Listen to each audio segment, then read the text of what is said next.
He had a father that loved to smoke and a mother that loved to whine and complain.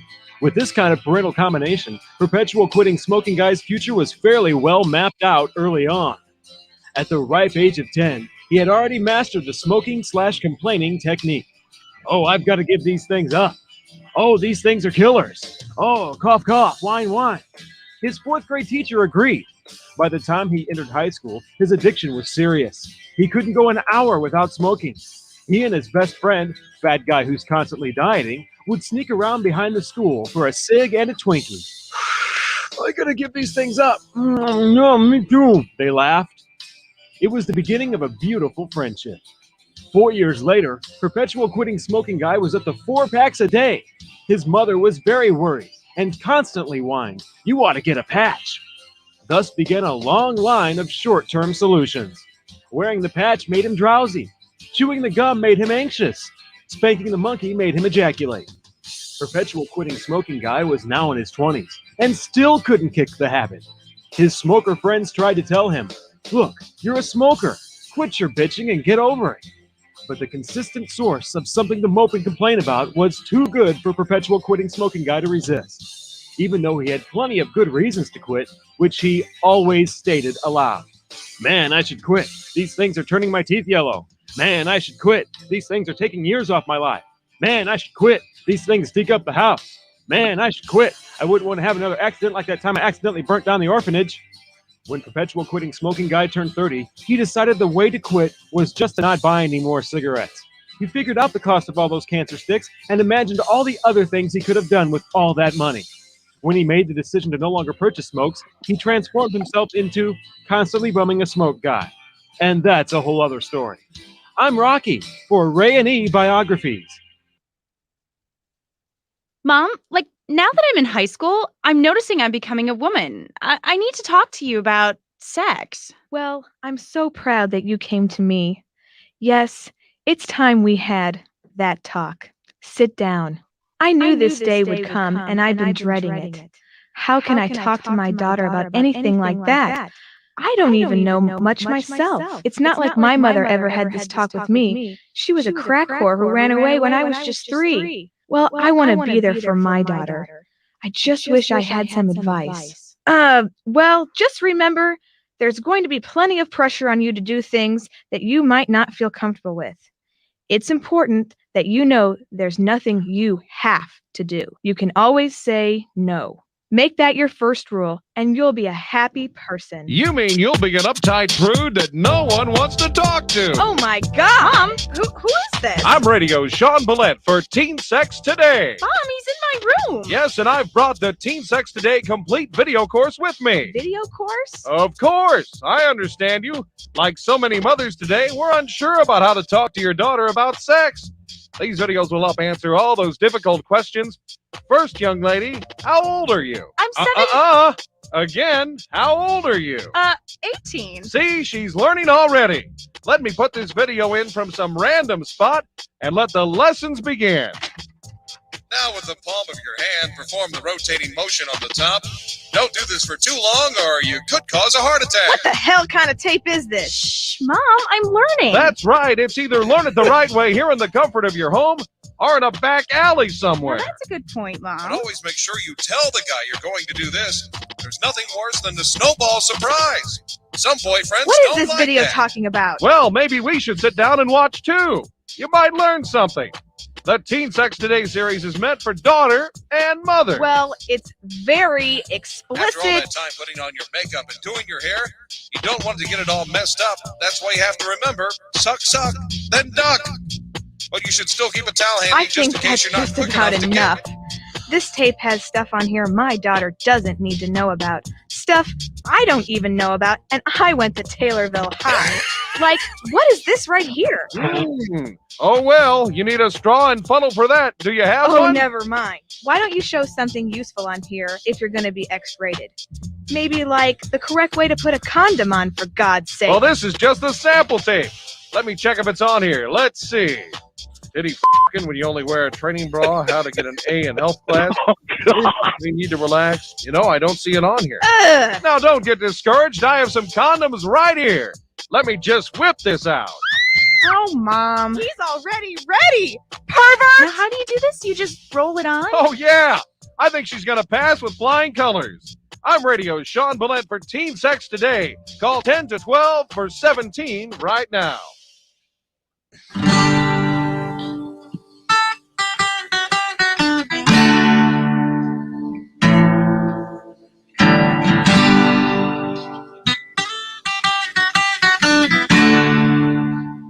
One, two, three.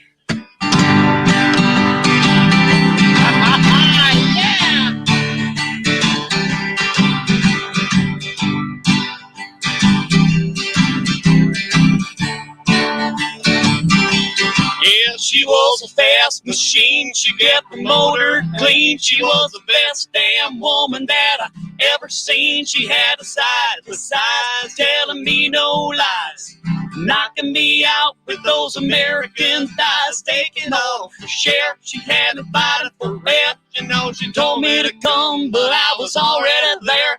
Cause the walls were shaking, the earth was quaking, my mind was aching, and we were baking, and you shook me all night long.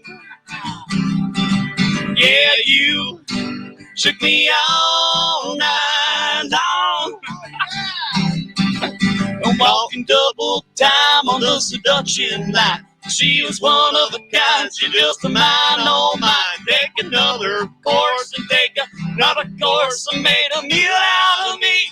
And come back for more, have to cool it down to take another round. And now I'm back in the ring to take another swing. Cause the walls were a-shaking and the earth was a-quaking and my mind was aching. And we were big, everybody, you shook me all night long. Woo! Yeah, yeah, you shook me all night long. Oh, yeah, you shook me all night long. Yeah, yeah, yeah, you shook me all night long. Yeah, you shook me. Yeah, you shook me all night long. Oh, baby, I got a story for you. Listen. Oh, yeah. I was out at the bars. There's a woman I found. I sat next to her. Then I bought 15 rounds. First I got her drunk. Then I took her home. The next thing you know, baby, that broad got the bone. The broad got the bone. Broad got the bone. Broad. Broad. That broad got the bone. A few weeks later, baby, she got madder than hell. Cause I charged all the drinks to her credit card bill.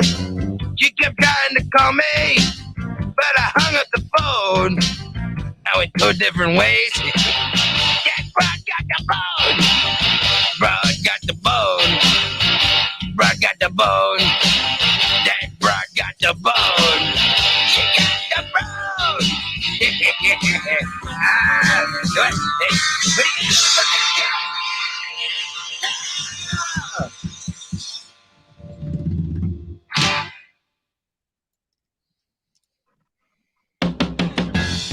Some people call him a turd burglar, yeah, but he swears that he's not gay. Oh, everyone knows he smokes pot, and no one ever hires him as a wedding DJ.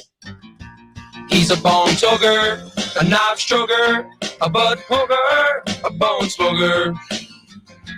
He's a 50-year-old man. He's a pot brownie baker, short as Willie Shoemaker, a bellyacher, an HIV risk taker. The bank will repossess his van.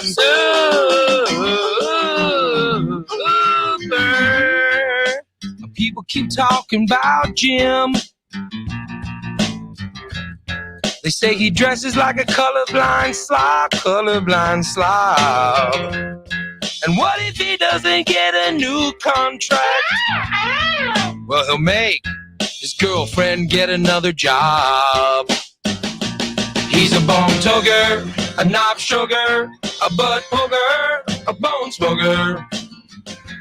He's a 50-year-old man. He's a pot brownie baker, short as Willis Shoemaker, a belly acher, an HIV risk taker. The bank will repossess his van. Super.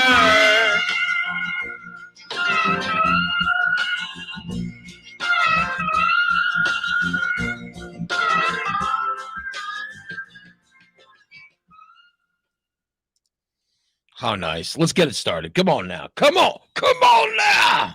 Come on. Hey, kids, what time is it? Sugar Bear wants a show to stop.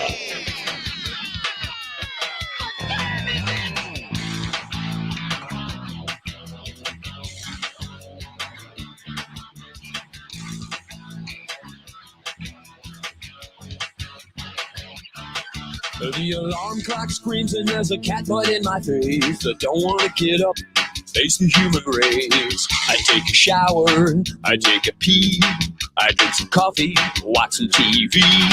But nothing seems to keep my eyes open, nothing seems to get my blood flowing. Called up a friend of mine and asked what lights a fire under your behind. He says he spells relief, R-A-Y-L-Y-T-L-E. Have no fear, the gang's all here, so clean out your ears for the morning disaster. They got gas and brass and testes and rock and roll piled up to the rafters. They're really immature and there's no cure, but they'll be your favorite broadcasters. And it's Ray Lytle's morning disaster. Sugar Bear demands you respect me. And it's Ray Lytle's morning disaster.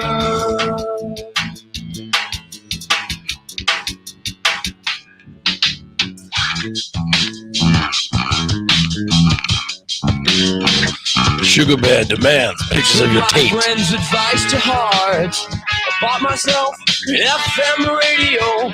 Now every weekday starts with a visit from the morning disaster show. And now I spell relief, R-A-Y-L-Y-T-L-E. Have no fear, the gang's all here, so clean out your ears for the morning disaster. They got gas and breast and testes and rock and roll piled up to the rafters. They're really immature, but there's no cure, but they'll be your favorite broadcasters. It's Ray Lytle's morning disaster. And it's Ray Lytle's morning disaster.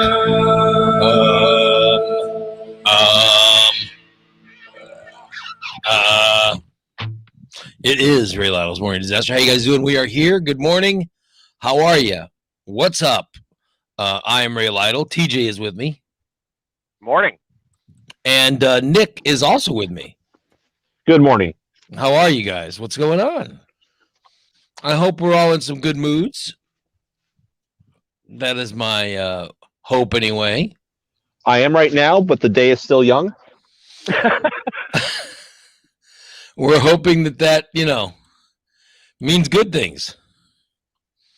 That's the plan anyway. So today's Wednesday, but it feels like a Tuesday because, we didn't work Monday because of the problems. And there are people in the chat room that are asking what happened on Monday. So, yeah, did I explain what happened? No. I think you gave a brief explanation. Let me explain what happened because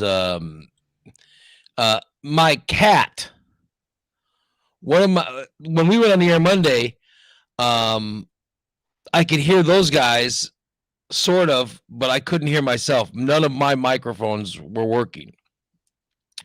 And also we have, there's 3 computers we use for the show. There's one computer that handles the mix down. There's one computer that handles the camera, and then there's another computer that handles all of the audio, like replays of classic disaster bits,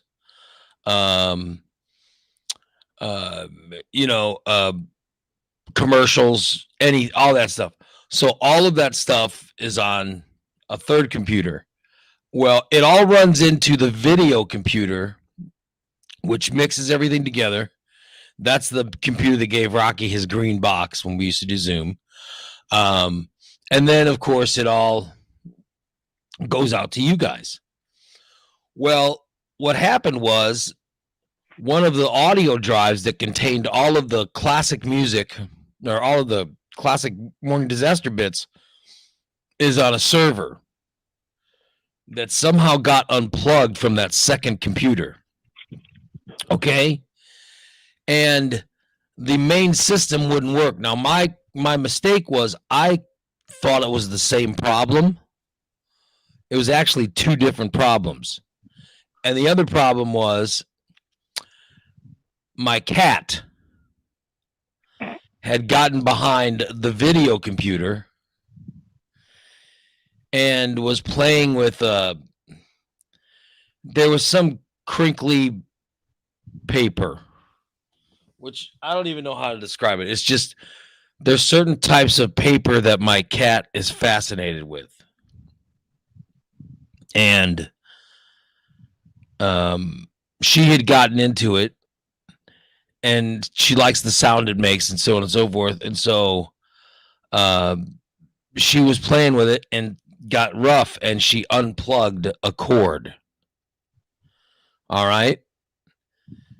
And she unplugged a cord, and then it turned out that the second computer had a server that was plugged into it, and that server, it had just become unplugged because it was unstable or, whatever.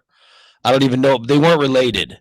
They were two different things that I had to, when I found both of them, I just literally fixed them. When I stopped thinking of them as the same problem, it became very easy to, to fix. That's what happened Monday. So what happened was, in fixing it, everything was turned down. I shut everything down.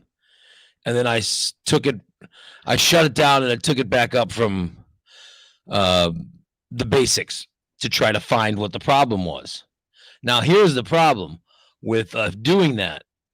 I had to get everything back to the level it was. So I'm seeing people now that are saying, your audio is finally getting better. It sounded horrible yesterday, blah, blah. Well, here's the deal. I had to get all the audio, which was set. I then had to somehow remember where it was. Like, people that listen to just the stream were complaining that the stream was too low. And then people yesterday were saying that the mics were too hot. And even my nephew was over last night. He was saying, yeah, I was listening to you guys, and your mic sounded like it was distorted and blah, blah, blah, because it was too loud. So, yeah, we're just trying to get everything adjusted because of Monday. So that's what was going on. So that's why we were off Monday. And then I messed with it for hours. And you want to talk crazy. You talk me sitting here by myself.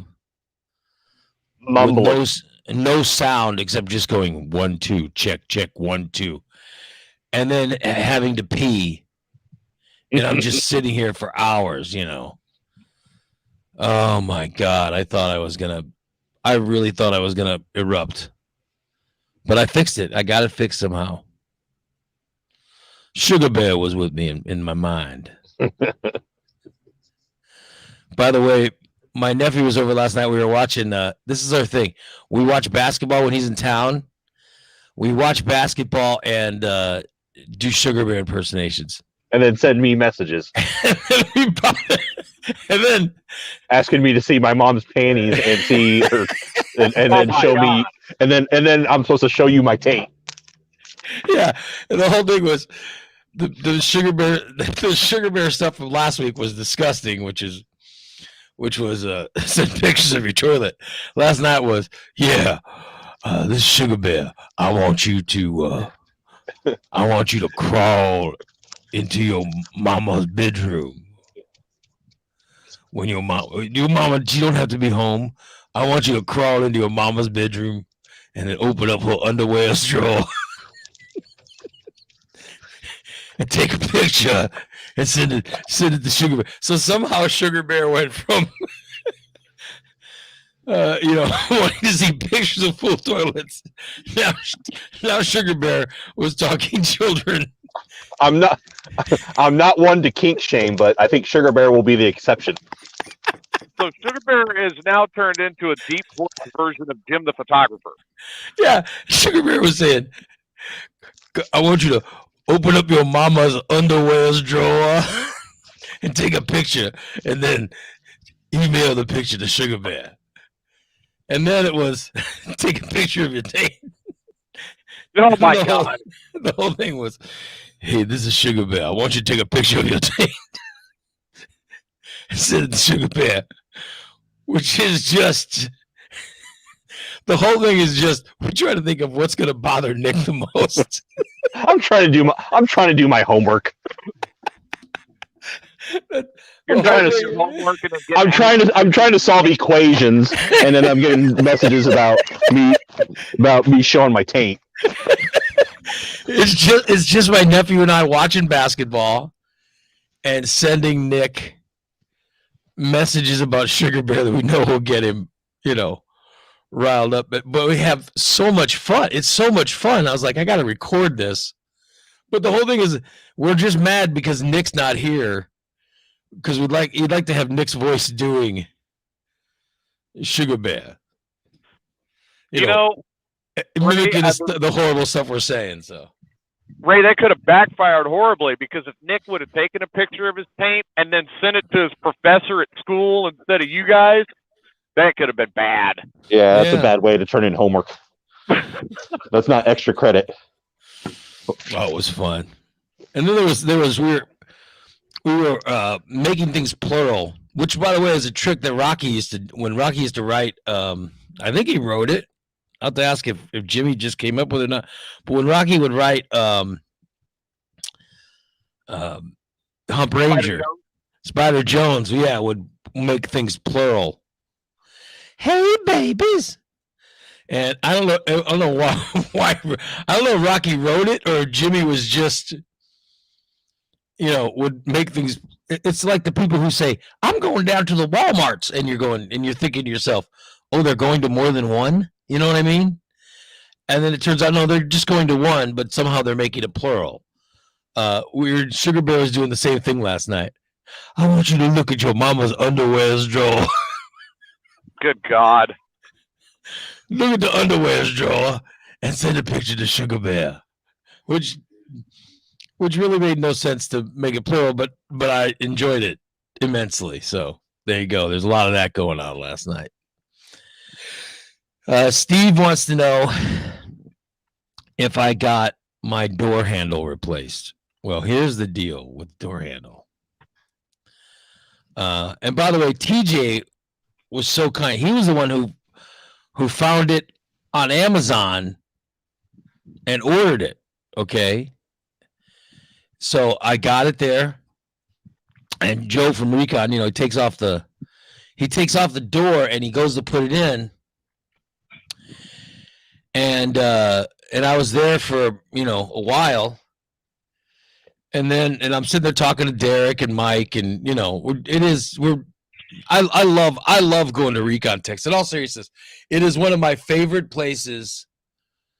It's one of my favorite places to just hang out. In all seriousness, I've told Derek this before.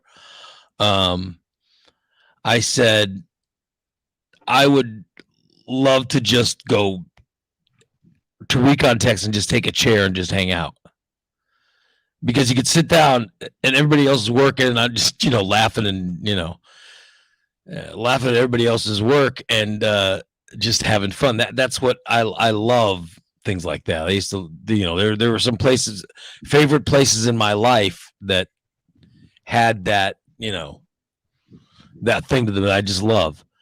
And Recon's one of those places. But I didn't love when Joe said, "Hey, I got some good news and bad news." And I'm like, "What do you mean good news, bad news?" And he goes, "The good news is the handle is." There really wasn't good news, by the way. He goes, "This is a handle for this kind of." Yes, it is a handle for your Chrysler 300. He goes, "However, there is a handle for a regular Chrysler 300 that that blah blah blah." And he goes, "And then there's your Chrysler 300, which opens with the a button, okay?" And that's what I have. Is I have the button. He goes, and then there's the other one which opens with it can open with a key,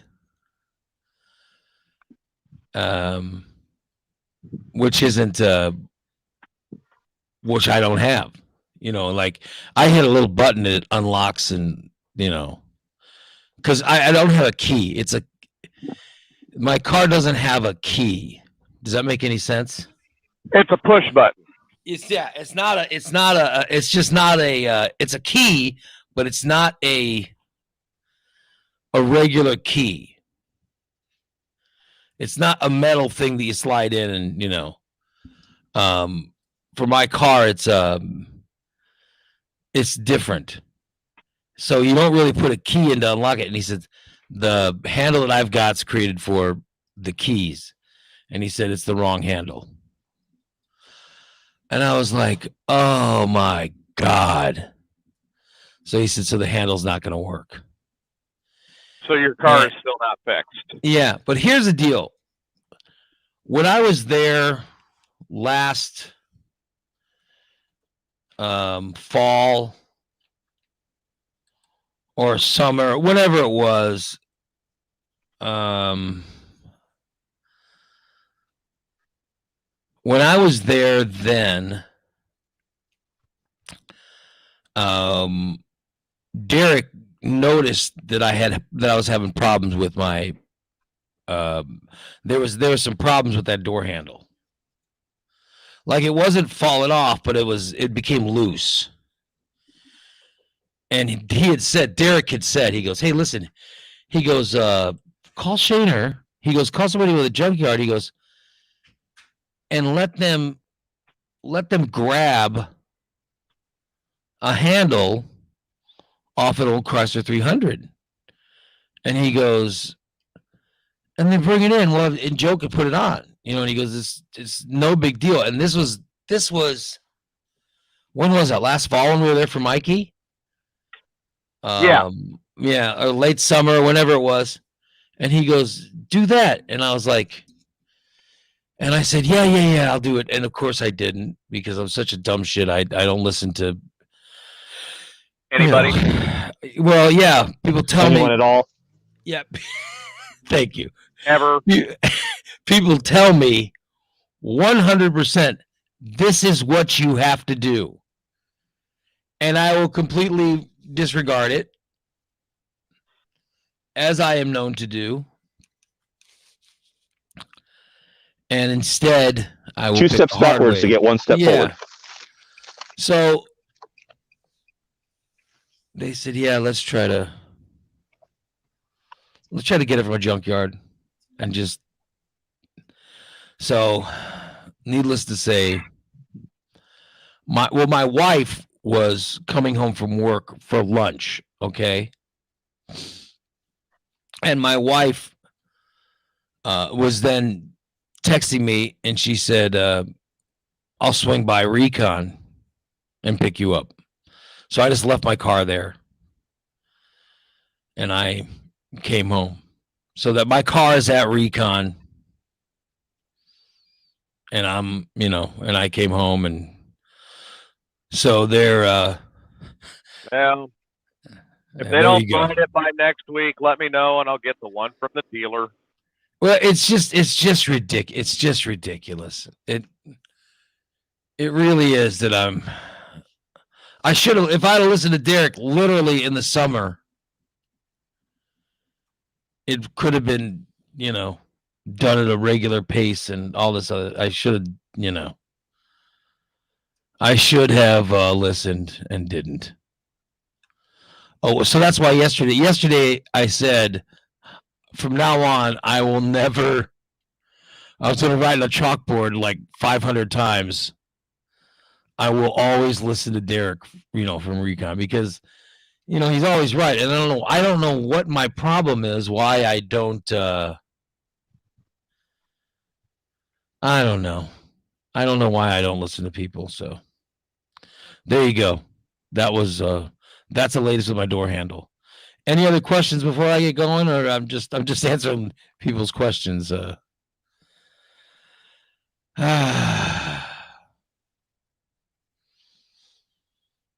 Let's see. I don't see any other questions.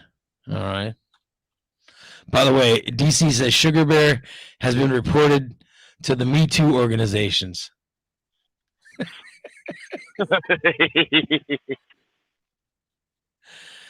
And Steve says, I'm cheap.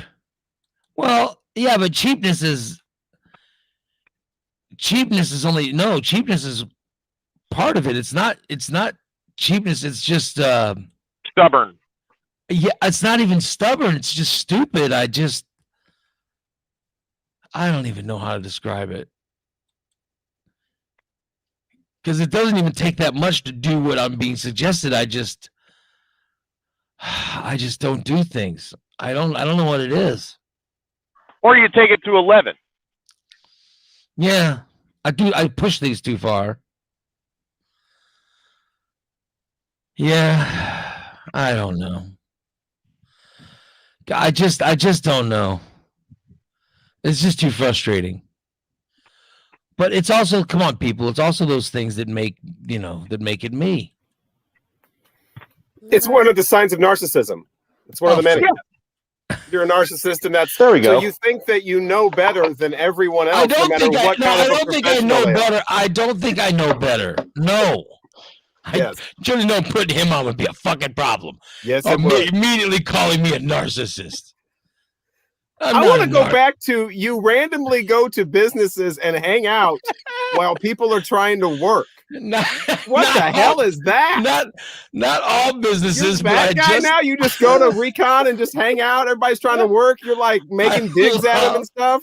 I love like it's a 70s sitcom or something where businesses have that one character that just doesn't work there, but just is I was always about there. to say the same thing. I like to be You that know that's character. not real life. I know. I am that guy. Somebody that hangs out in Taxi. I think they all work there though. Yeah. I'm just the guy. Like, I go to Recon. I just love to go there and just sit down and just hang out. That's, I don't know why. I just love it. Oh. It is one of my favorite places. And yet everybody there is doing work. They're all working their ass off. And yet I'm just sitting there cracking wise and, I'm suddenly happy I'm a truck driver. Yeah, I know. It's just, I'm so broken. I really am. But I really enjoy myself. That's just, I used to, I used to like that when I used to go to Shaner's back in like the 90s. And I love to just sit around. Wait, so While hey, everybody else you have is an working. audience that literally can't leave because they're at work, and you just start insulting people. I don't insult. Oh, okay. I just laugh and joke and whatever while they're working. It's like Hanging around all these car places all these years, and you still haven't learned a thing about a car? No, I don't. I don't know anything about them. Good point. You think I'd learn at least one thing or so, Maybe I get so much enjoyment out of it. Do you have like a catchphrase that you say while you're there? Like, no, but I need one. I need one. Entrance. I need to come up with one. Yeah. Like I don't know, all the TV shows I'm thinking of, they were actually public things, like Alice and That's My Mama with the barbershop. Yeah. And the guy would always come in and go, woo, sit around. He didn't work there, he just sat around. Didn't Kramer always do something when he walked in on Seinfeld? He had something he did, or always slid in the door or something. Yeah. Yeah. I just like hanging around. Is there a bass sound that comes on when you walk in the door? Boom, boom, boom, boom. In my head, there's some kind of crazy theme. Yeah, you need some sort of entrance gimmick. Some a round of applause. I love hanging. I don't know. That's one of my favorite things in life, I guess. I mean, with smartphones, you can do anything. You can walk in, just have a button you push on your phone. You're walking in, you push the button through your pocket, cheering comes on or whatever. Yeah. Derek will do is he'll take a poker, and every time Ray walks in, the poker will start playing. I just get so much enjoyment. I get so much enjoyment out of just hanging out there. And I know that, I know that there's got to be people that are just like, can you just get rid of him? We don't need him around. But I get so much. Every mechanic in the place. Well, those people don't matter, No, but they do matter. I get so much enjoyment. I like all of them. I genuinely like them, I don't hang around where people, where there's a bunch of people I don't like, you know what I mean? I would not want to do that. I like to go to places where I like the people and, I like the place. And they had the new electric Mustang. Yuck. Dude, I'm telling you, it was so freaking awesome. And they were getting it all better than that movie coated. with Kevin James. What the hell was that? Where they had the electric Mustang? There was a movie with that? Yeah. I don't know. There's a comedy. It had Queen Latifah and Kevin James and who's the big guy that was in Swingers? Anyway. It was like 10 years ago. Yeah, this was they had the new new electric Mustang there. It was cool just seeing it. And stuff like that was going on in the background. I just get a kick out of it. It's one of my favorite things to do. I don't do it all the time because I don't want people thinking, well, man, I'm showing up working and this all he's doing is sitting around, just saying stuff. I'm sure no one's thinking that. I would be. Yeah, so that's what I mean. So I don't want to rub it in. So, but it is one of my favorite things to do is to just hang out. I mean, I don't want to do any work, but I love just hanging out. They ought to put you to work.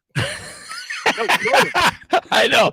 I keep waiting for Derek to throw a buffer at me and say, "Get to work." Yeah, but I have a blast. I have a blast at Recon Texas. It's one of my favorite places on the earth. It really is. I don't think Derek would throw a buffer at you. You got to learn how to do that. Might have you empty the trash. Yeah, I think he might lock the door and keep me out. Stopped up again. Yeah. Ray, go fix that. I don't want to fix anything. I just want to hang out. It is one of my. It is maybe my favorite place to just hang out and do nothing. Because I don't need TV or anything to keep me busy. Watching people keeps me busy, and I just enjoy it. Because in my life, I like things that. That's why I do web design. I like things that keep me busy and keep me, they keep me occupied. It was not that room. Yeah, Vince Vaughn is who I was talking about. Vince Vaughn, Queen Latifah, Kevin James. I don't remember what the movie was called though. Anyway, they had a Must think. But yeah, it was Vince Vaughn. I'll be damned. Yeah. Anyway, so it is a Wednesday. We are here. The temperature has been interesting. It's warming up. Does anybody know how long this temperature is going to be, or how long this weather is going to be around? Are we expecting another cold front or another anything like that? Does anybody know, or is this because it's been nice? This week it's been nice. I wish it was just from now on the current, that it was going to stay this way for the foreseeable future. But I don't know. I don't know how it's. I don't know where the weather or how the weather is looking. Let's see. I got my phone and I pushed one button. I should get it. Yeah. What app do you use for that? What app do you use for weather? Let's see. I think it's it's called. You better write. You got a pen. It's called Weather. Well, I don't have an app that's just called Weather. I just I like to look and see like what. Yeah, we're mid 50s all. We're mid 50s all week. That's what I mean. It's nice. It is really not. How long is it going to be like that? When is it? It only goes up to Tuesday. A little bit of rain on the weekend, but still not. Rain with highs in the mid upper 50s. Lows in the low 40s, upper 30s. That's awesome for the weekend. But like I said, rain. Wait a minute, I'm looking at St. Louis. Well, no, that's I just realized. Wait a minute. Well, if anybody's in St. Louis, you're looking at a rainy weekend. But the temperatures are supposed to be. I don't have a good weather app. I just use literally the one that came with the phone. I've got some on my phone that just says weather forecast. Let me see. It says says ticket right there. It just says what I've got to be honest, I'm not, I don't use it. But it would be nice to find an app that actually, works. Yeah, so I don't see any snow or anything in the forecast. It looks good. We're in the mid to upper 40s for the rest of the week. We'll take it. Yeah, so I'm really enjoying the weather. Like I was out yesterday, I didn't even have a coat. Yeah, I went from bundled up literally with the whole scarf because I still consider my throat like something that really needs to be protected because I'm not quite still adjusted that I'm not in broadcasting anymore. So still grabbing that scarf. But I went from that and shoveling snow to literally 3 days later, 4 days later, wow, walking around in short sleeves. Yeah, I mean, it was nice yesterday. All I had on was just a shirt. I had the same shirt that I wore to do the show yesterday, which was just a button-down shirt, and I was comfortable. I didn't need, 2 jackets and a sweater and scarf and all that stuff. I didn't need it. I was doing fine, which was nice. That's my point. That I like this good weather. So yeah, so that was so my car is still at Recon. They'll let me know, how that's going, which is great. There's another thing I want to so anyway, my wife tells me yesterday that our landlord, and by the way, I live in this I live in a nice place in Springfield. I love it. I really like it, and I like the landlord. I like the place we live in, all this stuff.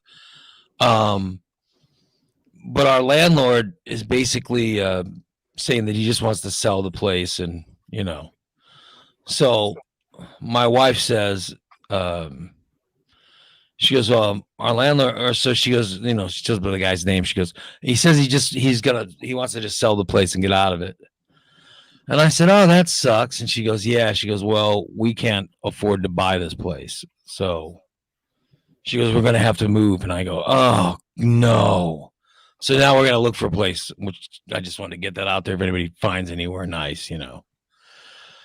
But here's the thing, Rocky, you know, so now I got to be looking for a place to live when I have no job. Yeah, I was I was between jobs when I moved down here. I wanted to work a little more in Springfield and still have that job about 3 more weeks. And they tried to mess me over by firing me instead of allowing me to quit because, you know, word was getting out. People gossiped that I was going to give my 2 weeks notice. And I was actually going to be generous and give my 3 weeks notice. But the reason I was going to give all that, you know, I was going to be generous anyway, but I wanted to have that time to sign papers and actually buy the house while I was still employed. Well, of course, they find out about that and fire me just simply to be assholes. Yeah. Those people are not in charge anymore. I'm not talking about current Midwest family. I don't even know the current people. So this is all past people.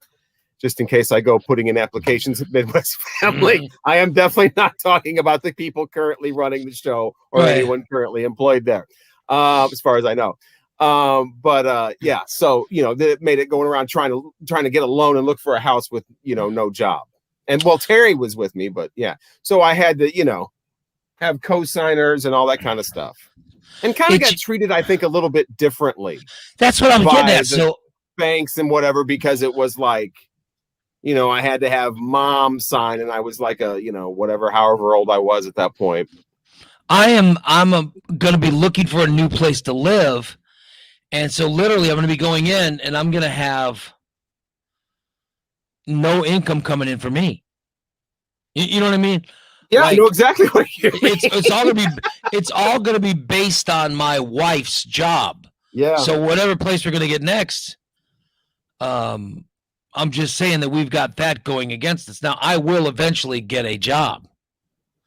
I mean, this economy can't stay shitty forever. It's gotta get better at some point, and you know. And I hope so. And by the way, and I am making. You know, I make a little unemployment, whatever, and you know, and then I do this show, and you know, I think there's eventually it'll turn into something. I'll do something, you know, but opportunity will just come, not only knocking, but it'll crash down your door and drag you out into a job. That's going to happen eventually. You know that. Yeah, at some point, come busting down the door. No, but at some point I'll do something, you know. Nah. It'll happen. Nah. One day will just lead to another. Hope. No, but I'm saying that you never know, and no, we know. So now we gotta go. We gotta go look for a place to live where I gotta be explaining to people. Yeah. That, you know, because when we got this place, I had a job, and the guy actually knew me, and he's like, "Oh yeah, yeah, I know you, and I know what you do, and you've got a job." And now they're like, "Yeah, I know you. I know what you do." Yeah. You'd be like, "Oh, you're that guy that wants to go to recon and just sit around and watch those guys work." Right. That doesn't make any money. Yeah. I may have a suggestion for you, but I want to discuss it with you off the air because it gets into something real personal. Yeah, well, just get on me later if you want. Yeah. So anyway, sounds like you got to blow the landlord for a little discount. Yeah, no, I'm not blowing anyone. It's a family type deal, and it has to do with some recent events, but might be an option. I'm telling you, it just sucks because now we have to find a place to live and all this other stuff, and you know. The timing is not good, but yet I like the landlord and the landlord. And so I've got all these people I put on Facebook last night. Hey, if anybody knows any places, let me know. And all these people immediately start putting stuff like that landlord can't do that to you if he has a lease, blah, blah, blah, blah. Okay. Let me just put this up. My landlord, he's a good guy. He's a really nice guy. We signed a year lease when we first moved in, a couple years ago, or however long it was. Okay. I think we've lived here like over 2 years, 2.5 years, whatever. And then we just went month to month after that, and we like it here, blah, blah, blah. And so everybody's like immediately trying to find ways of, no, fuck him, you can do this and do that. No, it's not any kind of legal situation. He's not like throwing us out. He's just saying, he goes, listen, I want to sell this place. Well, and he gave you guys the option to buy. Yeah, and we just can't. We can't buy it, which has a lot to do with me not having a job, So we certainly can't buy the house. We have to move. We have to find a new place to rent. So I would just not like everything to be sort of anti-landlord, Well, ironically too, or if I wanted to continue my radio career and everything that I've worked for 25 years and built up, I would literally have to move. Yeah. So there's that whole plot twist. Yeah, you would have to. I've had job offers, but they're in other parts of the country. Yeah, and they're nice jobs. They're your husband has a stable job. Well, he's got a but somewhat. Yeah, he's hardworking, but it's a stable. I mean, he has a job, so it would require him. It would require him to give up what he does and go with, and he would have to. If you started working somewhere else, if there's an opportunity for you to do your type of radio, or whatever that format is, but you got to do it in Minneapolis. I'm just anywhere that's out there. Yeah. It would require you guys moving, and then he would be without a job. Well, he could get a job though. Yeah, but I'm saying he's got actual marketable skills. He's one of those people that can get multiple jobs. And he's also willing to do work. He's not like us. He hasn't had a radio job for 30 years, and now we have no work ethic. He actually works. I'm just saying that he's used to that kind of thing. That it's a big ask. Like if a lot of it has to do with my mom too. I mean, I'm helping out with my mom, and that's something I want to do, and so. But yeah, that's a lot of it as well. I've had people ask me before about that. They go, "How come are you looking in other cities?" And no, because my wife has a career here. Okay.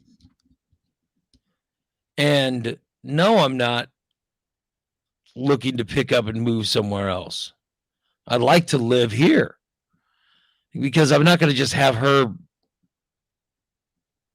pick up her life and move as well. So it's a hard thing, all because of a fucking virus that we weren't smart enough to. Don't even get me started on what we weren't smart enough to do, but because the administration that was in charge had no idea what the fuck they were supposed to do. And here I thought it was a door handle. They had no idea. We were in a 70s sitcom where people just hang out where people work. Well, yeah, right? I'm telling you, I wouldn't have lost the job if not for, oh well. So there you go. There's the latest on the door handle, the house, and everything else. By the way, and now for the bad news. Right? Rocky, I had a guy that I like that I used to work with. He works in radio, and he shared something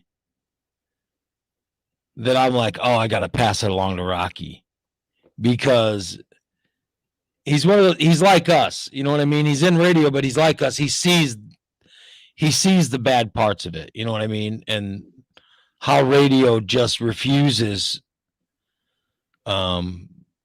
to change to the way they should. And he put something up, and I'm like, oh, I got to share that with Rocky, because it just talked about how radio's constantly saying how it wants to advance, but yet they really don't do anything to advance. They do nothing. And so he was talking about radio meetings and how he'll actually suggest things, and the response of the industry to those suggestions. When the guy says stuff like, well, why don't we start to look at rotations of music? Let's start looking at that differently. They immediately go, well, that's not the fucking problem. That's not the problem. And shut him down. Well, all I know is I was super successful, was number 1 in 5 demos, won Missouri Broadcaster of the Award right before the pandemic started. I was given that. And, if anybody wants to keep winning, can't make changes for the better from the outside, hire me. I'll do it from the inside. Thank you. And then, so I read the guy put up a post and I thought it was brilliant, because they ask for ideas. And he says, all right, well, why don't we look at this and this? And they go, oh, no. We don't want to. That actually works. We don't want to change that. I just think that is radio's problem as a whole. Like, if you look at the radio industry, if you look at talk radio, and you ask me about talk radio, I would say the fucking Trump killed it. I mean, he killed it. Because it all became either you were either all for him or all against him. Well, social media really offered a place where people could really get their niche. And that just went more and more extreme. And now we're at a QAnon level. So where people are just believing the most extreme things. But that's really where it started. It's the same thing with music, and the difference between hearing music on the radio or listening to a mix on your mix of your favorite songs on a tape. They're your songs. You can play whatever songs you want. You can go from whatever song to what, make it however long, whatever. Radio, you've got, basically 3 choices or 4 or 5 choices within a person's, certain people's, taste range. Most people don't listen to every station within a market. So it's like, most people have like 2 or 3, 4 choices. And that's the difference. It's the same way. It's the same thing between getting that niche information. Like I only want to listen to this, and I only want to read about this, and I only care about this. Whereas on radio, the topic of the day is the topic of the day, or the topic of the 15 minutes. And you're either into it or you're not. And you're probably going to turn it off and go listen to a video on social media, somebody rambling on about something that's directed, aimed right at your interest, right at their audience, or right at their wheelhouse. It's like you're looking for a house while unemployed. What if something pops up, a few things start popping up, you look for it you research a couple things. So now all of a sudden on your YouTube and on your Facebook, here comes all these videos and all this information, all this stuff about people specifically looking for a house while unemployed. You're probably going to watch those videos, join those groups, read those posts and stuff like that more than you are just going to listen to a random talk show on the radio. And then you have the whole thing where, it might offend you. Somebody might, if you're way into the Trump thing and somebody suggests something negative about Trump, you don't want to hear that. You'll turn it off. Vice versa. It is crazy how there are those people who are they get offended, and that's such a consideration now that they have to make, because they're offended because you don't talk about Trump enough, that stuff just never, that stuff was never an issue before. I don't know. I was lucky enough to be in a situation where the general manager even one time came in and said that we are, the station I worked for was a music station. We are not a political station. We are an oasis from people who have to heard get away enough, from it. who have had enough of it. And I was like, that's exactly what I wanted to hear, and I'm sticking with that. And I like I always say, when I was on the radio, I never said the name Trump. I never said the name Obama. I never said the name Hillary. You know, I never said the name Bernie Sanders. I was zero politics. Zero. And like the day after election, that's hard to do, but I did it. If you're listening to me, we're in our own little thing here. I'm going to talk about what every break is going to be something interesting, but it's not going to be something that's going to make people go, oh, wait, that, you know. I would think that's how it's hard to gotta do, be. but I like challenges like that. Yeah. I don't like get up at 6 o'clock in the morning and go to a job I hate challenge. I like challenges like try to come up with entertaining things and don't be political in 2000, 2020. It is hard. There are people that, that's all they want. They want to turn on the radio and they want to hear, the sycophantic, Trump's great, blah, blah, blah. Every day, that's all we want to talk about. Or they want to hear how he's ruining the country, and they want to hear. I think you've got to have, if you want to survive in AM radio at this point, you've got to have a name, and that name has to mean something. Like even on a local level, the name Jim Leach, you know exactly where he stands. There's no gray area or whatever. You hear Jim Leach, he's Democrat, he's somewhat liberal, centrist. He's not going to go on and gloat about everything Trump does is awesome. You're not going to hear that. No. You hear on a larger scale, you hear the name Rush Limbaugh. You know exactly what you're getting. There's no whoops, whoa, what? Rush, huh? You know exactly what you're going to get every time you tune in. And you got to have a name. You got to have a big name at this point to go along with that kind of box that you're in. And I don't know how people really do it these days. I guess they do it more. It's not really radio. Radio is more of a component of their career. And their career is something bigger than the radio. I hate it. That's just, it's just not interesting to me. I find sports radio interesting because it changes. Well, like I couldn't do what I did one time when we were talking about politics or whatever, and I'm usually obviously not conservative. I don't get into being worshiping any kind of candidate really, but I mean, I'm definitely not Republican. But at the same time, when Barack came out with that Rudy Giuliani video, and I was one of the first people that saw it and reported on it, I'm like, this doesn't look like anything. It looks like he's just basically laying down, and she had mic'd him, and he's basically putting his shirt back in where she'd pulled it out, where she'd put the mic on him. It is really nothing. And I wouldn't be able to do that if it was kind of my job to be in one camp or the other or whatever. I wouldn't be able to say, yeah, the Giuliani thing's nothing. The Borat thing, it doesn't look like anything really. That was I said that and everybody freaked out. You freaked out. I'm like, how, what? It's like, how dare you, stray from the whatever, but you can't do that. You have to be in one thing or the other. You can't just be, real or. Well, I tell you, for me,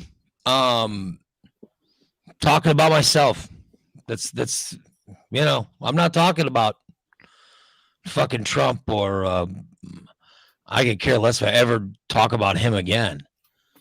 So you just want to talk about yourself? No, but that's my difference. I talk about the computer fucked up on Monday. I talked about what happened. I talked about how I'm getting my car door fixed. About my own flaws and why it's taking so long. I talked about moving. I mean, this is the stuff this is what I bring. I talk about my life, my friends, my reactions to these things. I don't think about you my would listeners be able to have a show on that is so broad and so organic that you just talk about whatever has happened. You're right. That doesn't happen on the radio anymore. Right. It doesn't. I mean, if it is, it's more like a music thing and it's a real quick, 4-minute segment back to the music type morning show type thing. It's not a drawn out. Again, you'd have to have a big name and then be known politically in some way. It's what it is. That's what I want to do with the live thing if it ever gets off the ground. It's not just it's not just just different me video. though. Yeah, every video would be a completely different conversation, and it would be whatever the guest. In my talked about. focus, it's everybody's not got a just- story, kind of like everybody's got a story. What's yours? Type of deal. It See, wouldn't I be also like some think the agenda. people listening also have lives, and you know, I want to hear what's going on with them as well. Like our regular listeners, I know a little bit about each and every one of them, and I'm just saying, why not find out more? Let's let them tell us. And I just think there's something there. So that's why I do this. Sean is saying he's not on. He's in the chat room saying he's in exile. He has a lovely toothache and throat infection. It's an extended saga. Talking is annoying. So if people are annoyed by me talking on or off air, it's a great time to be alive. Good old Sean. I told him when I saw he was getting that toothache last week, I told him, go right now, find some way to get antibiotics and get that taken care of, because that's the worst thing in the world. You don't want to mess with that.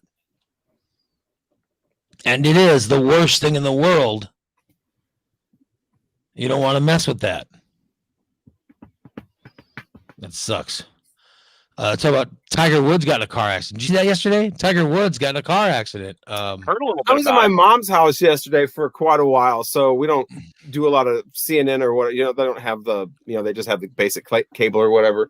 And but I understand that's all it was just like nonstop Tiger Woods broken legs coverage. Well, all the I know politics just stopped. I know that he was. Tiger Woods has had problems in the past, so immediately, Of course, Fox News did still blame Biden, and MSNBC blamed Trump. So the politics did continue. There was some sort of Trump caused the accident over on MSNBC. He was so and, angry. Biden caused the accident on Fox. But I think with Tiger Woods, though, we know he's had some problems in the past, so people immediately started thinking, "Oh my God, I bet he was drunk driving." And then there's the other thing of, you know, he literally started a huge comeback last year, so they're waiting for this year for him to have this big year to fully come back. And right before they start, or, you know, they're waiting for him to start playing in the whatever PGA championship, whatever it is. And now he's obviously done because they say broke both legs or something, and he had to get screws and rods put in his legs and all kinds of stuff. So, yeah, it sucks. And it shattered. One of his ankles is wasted, and so he's going to have trouble walking again, let alone, you know. I mean, it He had to sucks. cut out of the car. Yeah. That sucks. Well, poor people break their legs too. That sucks because they're not going to have millions of dollars to get the best care in the world. Yeah. So poor Tiger Woods. That was and then he went off did he fall off a yeah, he's Tyler says supposedly he has back issues. Yeah, he's had back issues. That's what had him out before, is the back issues. And I think that's what had him on the pain pills. Because I think there was a pain pill issue with him, wasn't there? Yeah, I think so. Yeah, that was part of his problem has been pain pills. So yeah, you feel bad for the guy, you know, because he's right there about to get back to being Tiger, and then boom, this happens. It sucked. So yeah, we mentioned it. There's a woman in this is an interesting thing, because I looked at the screenshot, and I know this woman from Reddit. Okay, there is a woman in California who makes $150,000 a month from her nude photos and videos on OnlyFans. There you go, Ray. Income opportunity. Yeah, maybe people want to see my moves. I could probably pull a couple $100 for pictures of my moves. There you go. Now, this woman on OnlyFans, she makes $150,000 a month, right? And her children, with that money, her children, she sends them to a private school, a private Catholic school. Her name is Crystal Jackson, and she's from Sacramento, California. But people probably know her as Mrs. Poindexter. I have to Google this. Mrs. Poindexter is the name that she goes by on OnlyFans. I've seen pictures of her before, but I had never seen a name with her before on Reddit. Okay, here's the story with her. She has 3 kids who are in Catholic school. They go to private school, and she pays for them to go. She's never missed a payment, and her children go, and they get good grades, and, they go to private school. Her children were called into a meeting with the school, and they were all expelled. Because of what she does for a living, right?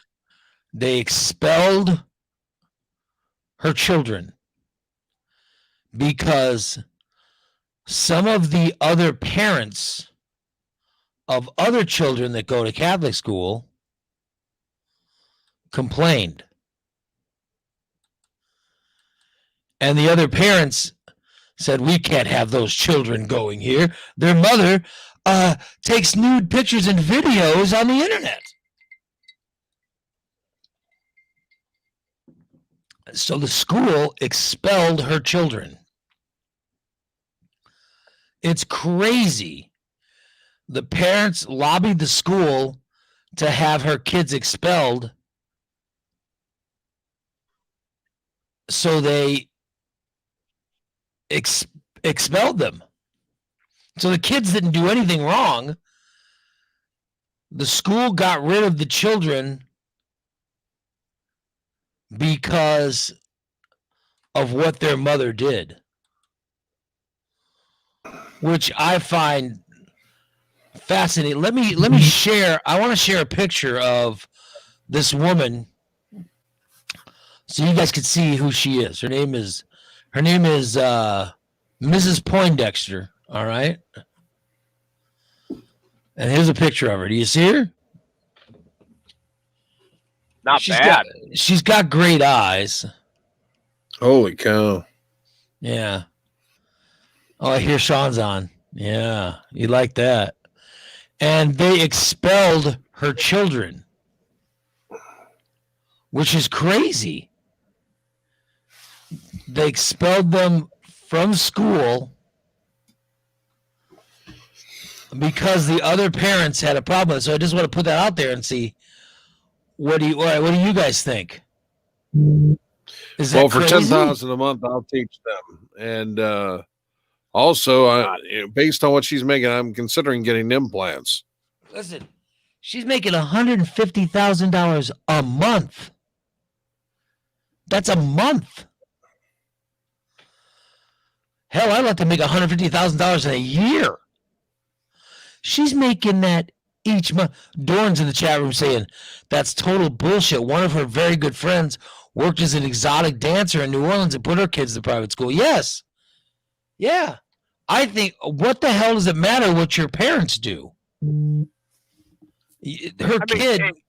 Her kids probably go to school with kids whose parents do God knows what to pay for their kids' school. Since when does that determine what the children do? Well, the school's run by the Catholic Church, right? Yeah. And that's where they're thinking, oh, it's a morality thing, and they've got to do the morality issue, and you got to go to mass, and you got to do this, because my cousin went through Catholic school right there in Springfield at St. Joseph's, and then later at SHG.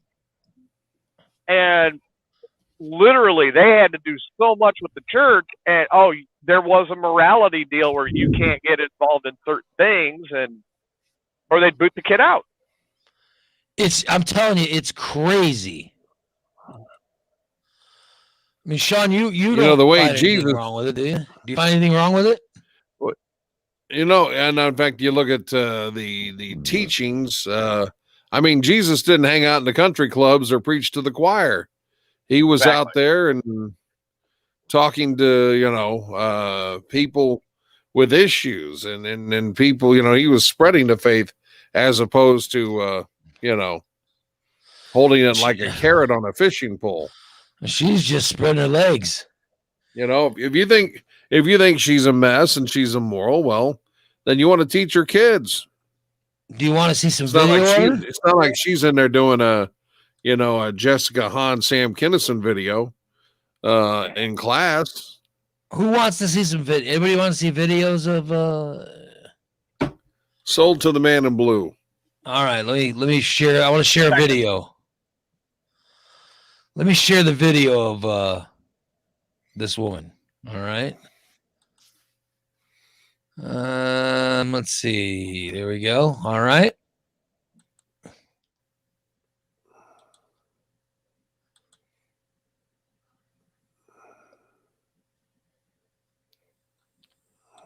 That looks like news. Hold on. Let me try to turn it up. He looks dreamy. Dang Hold it. on.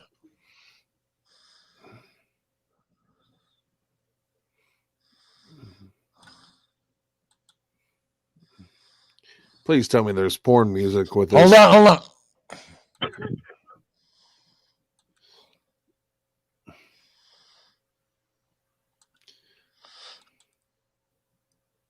Oh my word. Yeah. I can't get the level, like for example, the level of you guys talking and the level of the video has to be. I can't get those measured up, so you could watch the video, but I can't hear it. So let me go back to playing it. By the way, she's making $150,000 a month.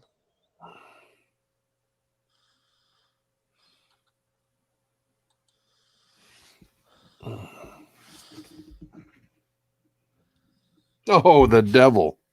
Oh my. You like that? Oh yeah. So she takes some sexy photos. She makes $150,000. I'll tell you, like I said, I see her pictures on Reddit. The thing I don't like is there was one time she was wearing a Make America Great hat again. Make America Great Again. That kind of turned me off. Oh, I've been naughty. Make me vote for Trump. But I'm That's saying a whole new thing. It's S&M I'm saying voting. It's a hot that new was thing more with nominations. that was more offensive to me than And by the way, the woman's children should not be penalized for this. Mm-hmm. Yeah. So basically, the woman is saying, oh, there she is. There we go. Now maybe Sean can get his hand off his penis. Well, she says that. Never mind. Wow, make Sean great again. Come she, to me, baby. The woman says that she took the pictures to spice up her marriage, okay? And the money was just secondary. So let me get out of that. The money was just secondary. But now she makes so much money at it, it's like she certainly doesn't want to stop. So she says, all right, fine. The kids have been kicked out. She has no intention to stop her video service, her OnlyFans account. She's not going to stop the pictures or videos. She's going to look for another private school to put her children in. But here's the thing. Everyone that goes to school with those kids, they know which kids those are. And they kick the kids out just because other parents had a problem with them. So I'm just saying, since when does that matter? If the kids are getting good grades and doing what they're supposed to do, you shouldn't kick the kids out. It just seems wrong. TJ said, it's apparently mattered for a while. I mean, that's the rule. That's always been the rules. There's morality clauses you sign when you put your kids in school. And so I bet there's no morality clauses about spreading misinformation on the internet or deliberately misleading people or things like that. It's all this nonstop, you can't show a booby. It's all sex. It's all sex stuff. Yeah.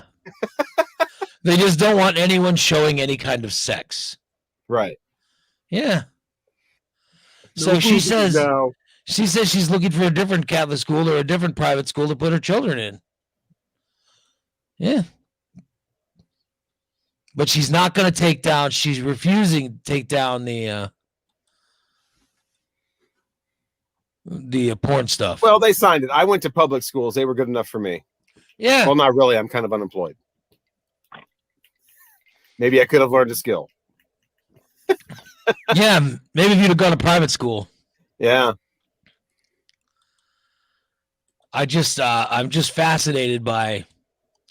But by the way, you know, for the parents who found out about this, somebody had to be subscribing to her channel. Yeah, you know damn well somebody's dad. We talked about yesterday how hard it is to find, so you can't just browse around. Yeah. Somebody has to know the name, and yeah, exactly. You can't. There is no OnlyFans browse page. You have to know who you're looking for. She told somebody about it. She bragged about the $150,000 a month. She got around to somebody who's a little jealous, and then it went from there. She told a friend. You got an OnlyFans. You can't tell anybody. I'm telling you, I think that one of the dads was looking and said, "Oh, then look at this one. Oh, I know her." And then his wife. That's not how it works. His wife found out about it. I know this one. We talked about it yesterday. That's not how it works. The wife got to know who the person is. Found out about it. The wife got pissed off, and then she started telling everybody. Yeah, she got a hold of it. Somebody jealous, but I think it was probably the woman that was bragging to a couple of people about the 150,000. You can't just browse on OnlyFans. You have to look the person up by name. Sean, do you follow anybody on OnlyFans? No, I'm afraid of spending money. Do you know anyone? You know what? OnlyFans? I don't actually. Of course, I don't get out much, but no, I don't know anybody making any money doing that. Neither do the people on OnlyFans. Yeah, we were talking about this yesterday. We were talking about this yesterday. You just don't know anyone on OnlyFans. Does anybody know anybody on OnlyFans? I mean, well, that's the whole intriguing thing about it is maybe you do. Yeah. And you don't know. Like I keep saying, you cannot browse OnlyFans. You only go there and type in the name you're looking for. The username. Go ahead, Nick. Here's how it works. It's they also shared this information on their other social media accounts, such as Twitter or Instagram. They put a link up there. And they name it something else so they don't get banned from Twitter or Instagram. And then that's how they advertise it. Yeah, that's how they advertise it. That's what I said. It was probably the woman sharing the information. Yes.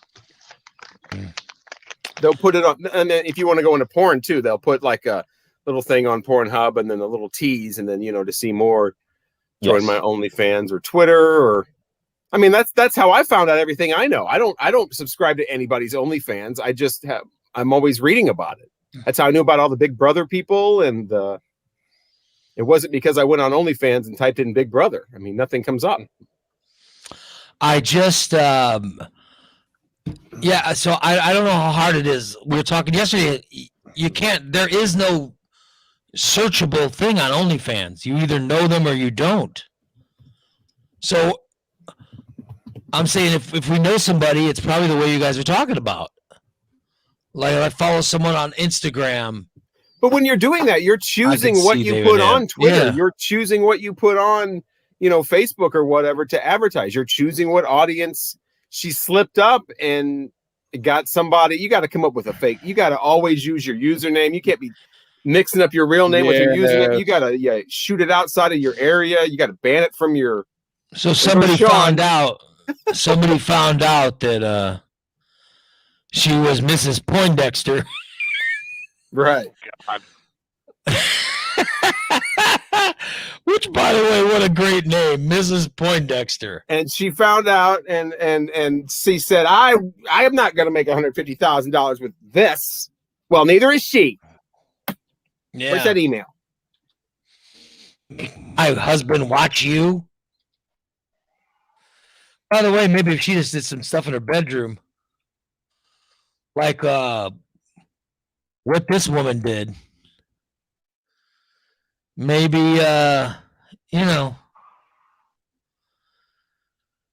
maybe a husband wouldn't be looking at her. You know what I mean? Yeah, by the way, she's on Instagram, Sean. And there's Sean's underwear. out. Oh, he's gone. Oh. Sean left when I started explaining OnlyFans.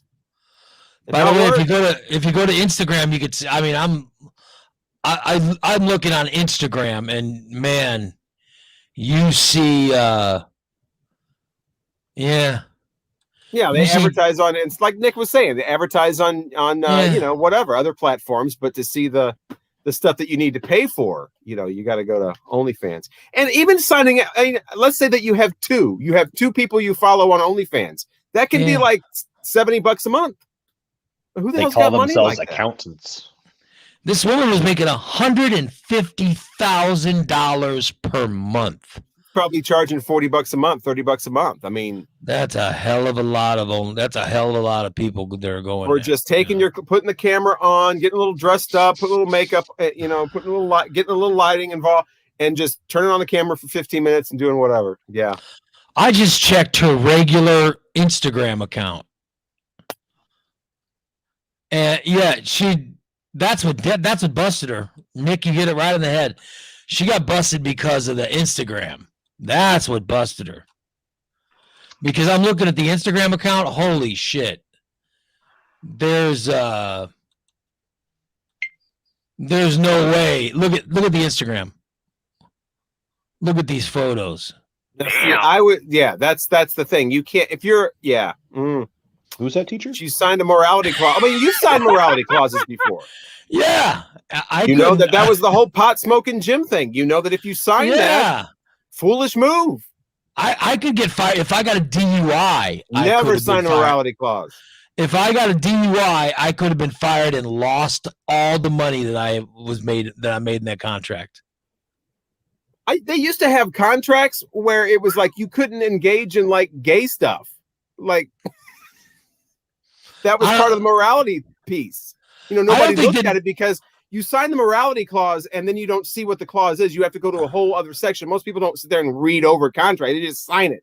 But the morality clauses used to include all kinds of things. Yeah, like mine didn't say gay stuff, but it was any kind of press from not having a good marriage would hurt. You know what I mean? That's what I'm saying. It was worded so that it was very ambiguous, but that's pretty much what it meant. But it's like, no, we don't. I'm not giving up the dick for this fucking job. I'll just work somewhere else. If you're a married guy and you're sleeping with someone that isn't your wife and it's a guy, it's gay stuff, but it's also in violation of, well, like I said, clause. It was worded weirdly, but that's basically what it. I mean, I'm going back to like the early 90s. Yeah, I never had. I don't think I ever had. Sober second thought. I think you'd make more money on an OnlyFans than Sugar Bear instead of you. Sugar Bear. Well, Sugar Bear. Because Sugar Bear is a big name, right? Sugar Bear wants you to take pictures of your mama's underwear drawer. Good luck not getting sued.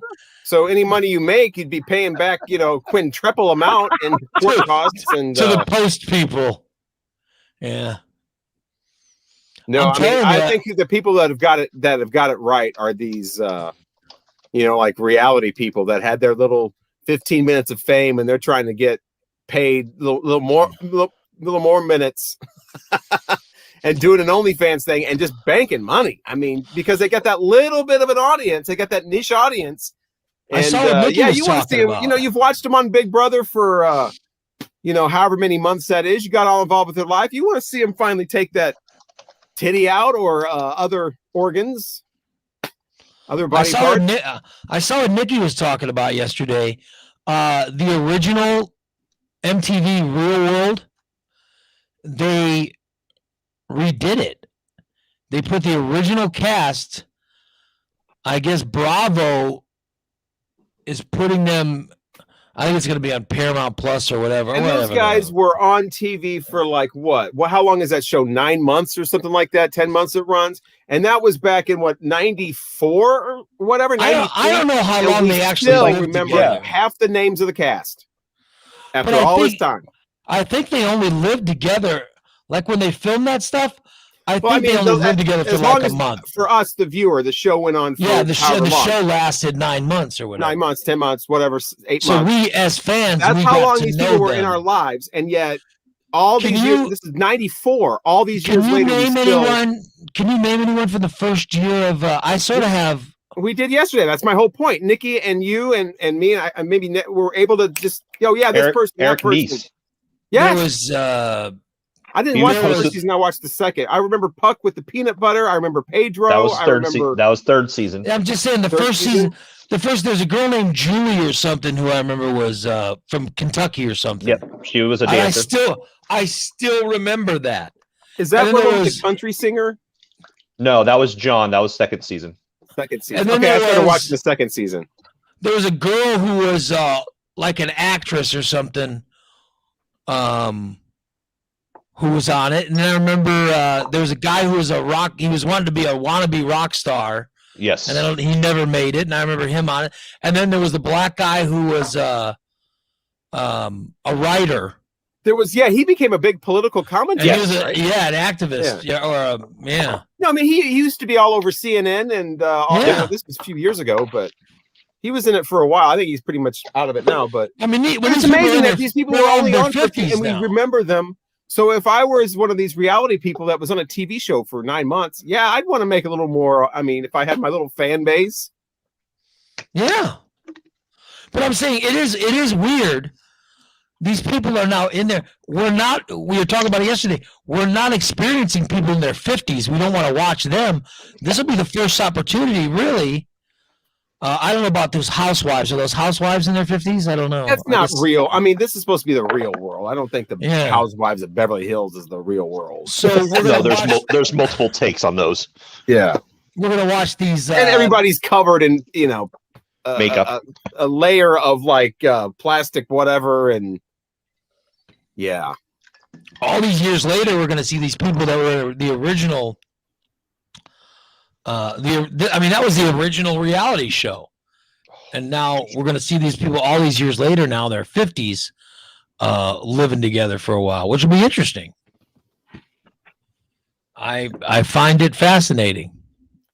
Yeah, something else when the pandemic lifts a little bit, we can start staying at bed and breakfasts. I've stayed at the Shining Hotel that inspired The Shining in Colorado. Just stayed there right before the pandemic.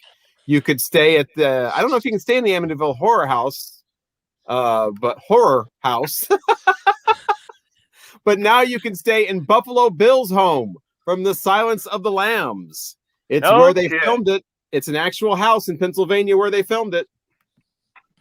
They wanted to make it look as realistic as possible, so they filmed those scenes inside a real house, and now you can stay there. It's a bed and breakfast. Is you could still, the service that rents the houses that people live in? What the hell is that called? Airbnb? Yeah, Airbnb still going on, right? Yep.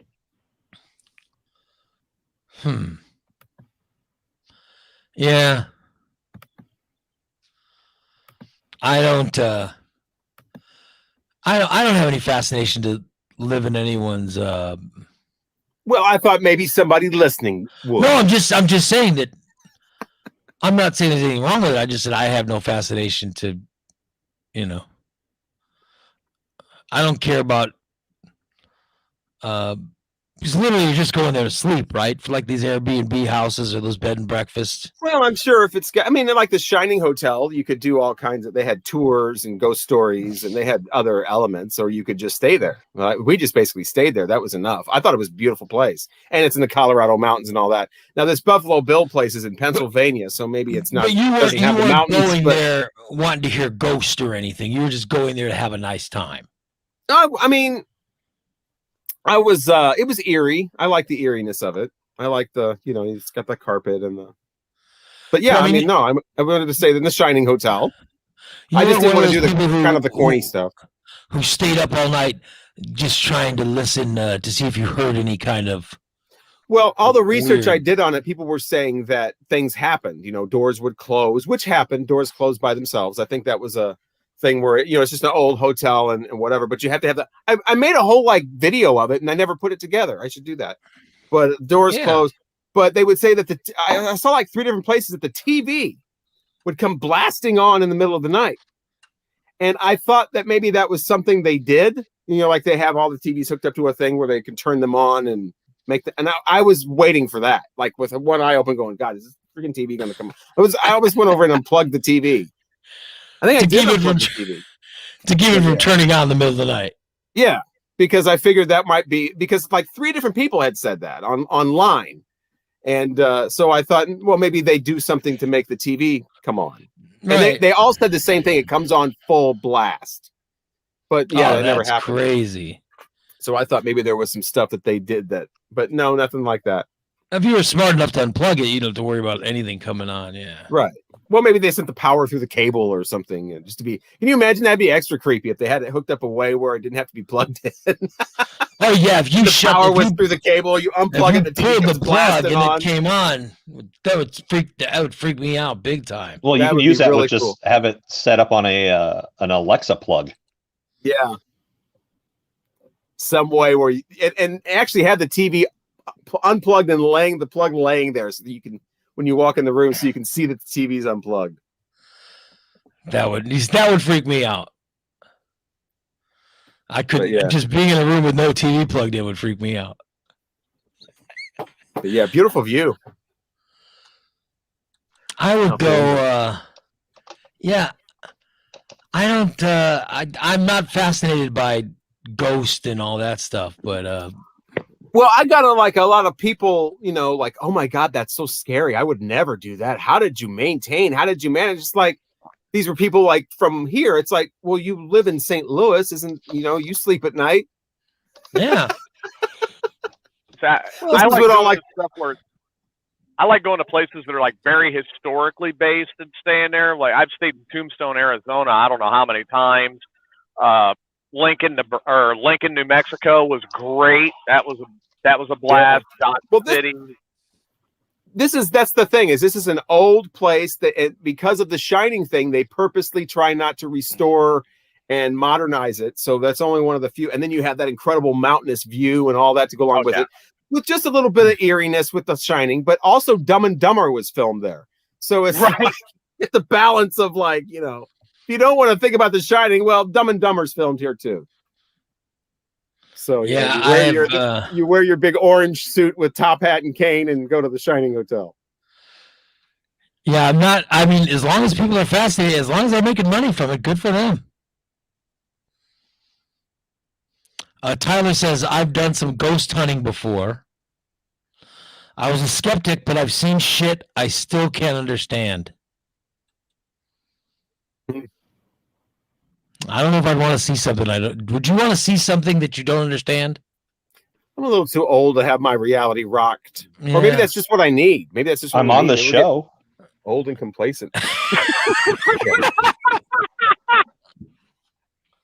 I mean, what would you Perseverance is up there on Mars. Look up the name. Look up the word narcissism. Everything just you won't you'll understand everything. I gotta tell you, we're on the planet Mars right now. Perseverance is taking photos every day and sending back. How do you think the world would react if they found something that they just can't immediately explain away? How would the world react? Can you imagine? We would like to speak to what we believe is the most intelligent life form on your planet. Where is Donald Trump? Oh God! Everybody would just start pulling plugs on cameras. Pack it up! Pack it up! Pack it up! We're out of we're out of here. And where's that ray gun? Shoot that thing. Yep. The moon was faked. The moon landing was faked. We admit it. Like what could the Perseverance find? The alien comes up. The first thing he says is "moon landing my ass." in like some super like streetwise. Oh, well, that's how we thought you communicate. Like I just, I'm trying to think of what the hell we would like if all of a sudden, because it's now digging and trying to find stuff.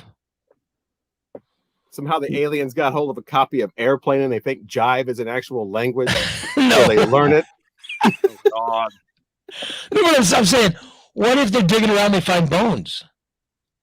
How the hell, how do we dismiss that? Because part of the population would just want to dismiss that.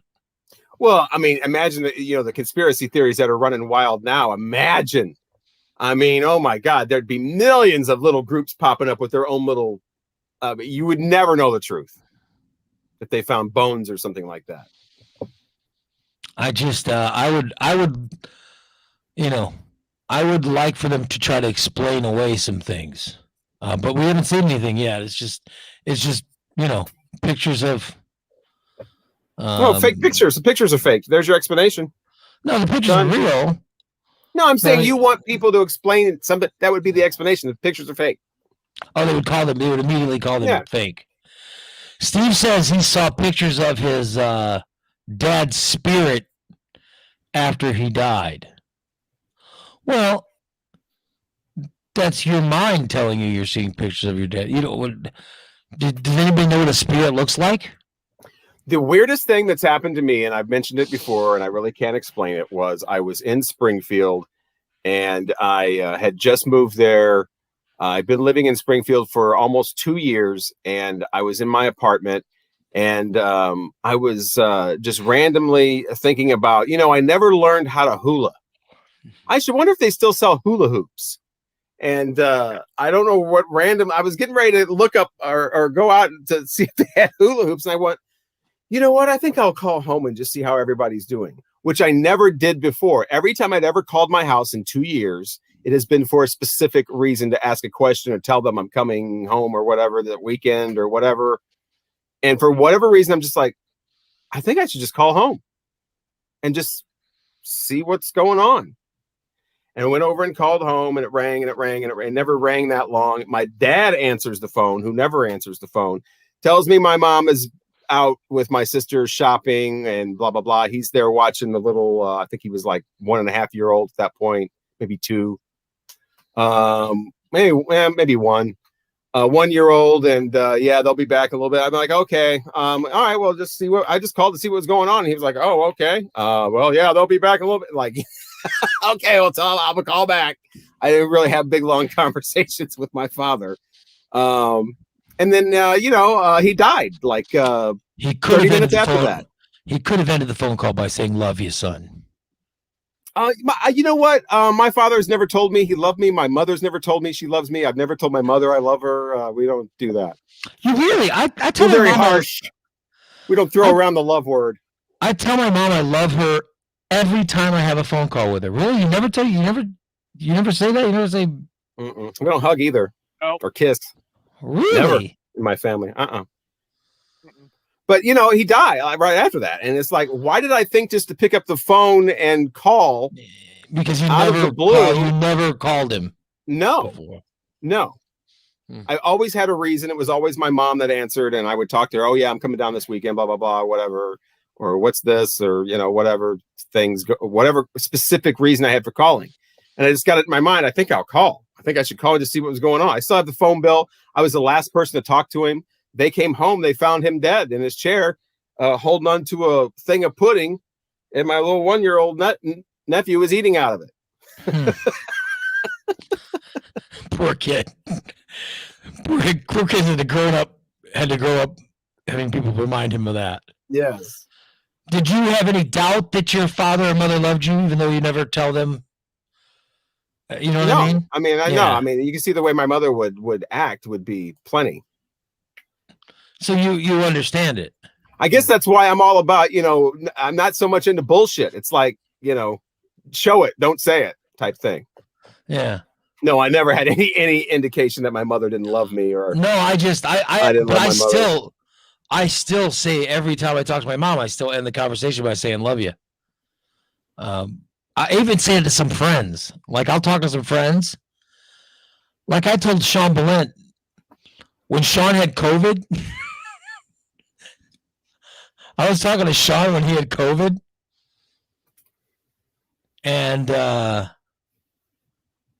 Steven says in the chat room says his parents never showed him affection growing up either. Yeah, I think there are families like that where there's just not the word love is not thrown around. There's no hugging and kissing. But what I'm saying is you're actually saying you knew.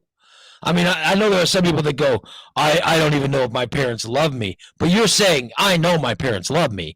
It's just we weren't a family that said it. You know, Yeah. I understand that. My father showed he loved us by going to work every day. Yeah. My mother showed, I mean, in multiple ways, my mother always showed that. That's one of the reasons I'm here and not move, like I was mentioning earlier, not moving all around the country is because I want to take care of my mom and her, what's probably her final. It's either this or she goes to some kind of home where she's miserable. So I mean, she made sacrifices. I'm not saying it's a sacrifice or whatever, but I'm not going to turn my back on my mother. I'm just even if she never told me she loves me. I'm different. I just, like I said, I was talking to Sean Balint. I even told Sean Balint, love you, man. It's literally the only person I've ever told I love you to is probably Terry. Really?